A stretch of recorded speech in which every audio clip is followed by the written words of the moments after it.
yil mashg'ulot qilganman do'stki, siz asosan o'sha turnik brus nima dedi bu sportda o'sha anaqa mana shunaqa o'ziz shug'ullangansiz, to'g'rimi? Yo, zallada o'sha aynan jangovar sportlar bo'lganman. Endi aka, shunaqa narsa bor, men Turkiyada ishlab berganman oldin.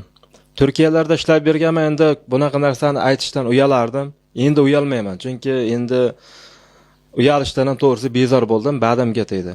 Oldin Turkiyalarda 5 yillab ishlardim, mehnat qilardim, unda kafelarda kastoq yuvib, hatto oilam uchun, ro'zg'orim uchun deb harakat qilib, hatto odamlarning qolgan ovqatlarni yeb, men tirnirabkamga borardim, tirnirabkamni qilib, oilamga normal pul topish uchun, normal birinchi o'rinda mana shu narsa bo'lgan ekan. Oilamga yaxshi pul topish uchun odamlarning qolgan kastoqlarni yuvib, ovqatlarini yerdimdan borib ko'chaga borib tirnirabka qilardim. Tirnirabkamni men to'xtatmaganman, chunki o'sha payti Kamil Karati, Odilxonlar urushib berardi bir paytlar. O'shalarning jangini kuzatardim, ko'rardim. Havas bilan qaraganman, hasad bilan qaramaganman, chunki havas qilib mana shularning jangiga qiziqqanman.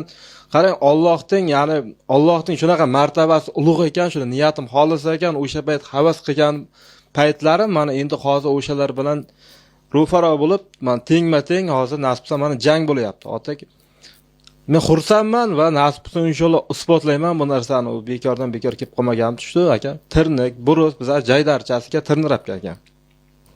Chunki sport zalga borishga pulimiz bo'lmagan, o'tib har doim kistamiz yurib, bir boyvachchani bolasi bo'lmaganmiz aka. Oddiy bir qishloqdan chiqib, ya'ni bu darajaga kelish to'g'risi o'zim hayolimga ham kelmagan. Juda ham xursandman, ya'ni shunchalik shu darajaga kelib qolganman. Demakki, bu narsada bir hikmat bor. Demakki, bekardan bekarga bu jang bo'lmayapti. Alloh demakki bir mo'jizasi bor. Inshaalloh Allohga avvalambor ishonamiz. Alloh avvalambor nasib inshaalloh chiroyli, nastroy zo'r.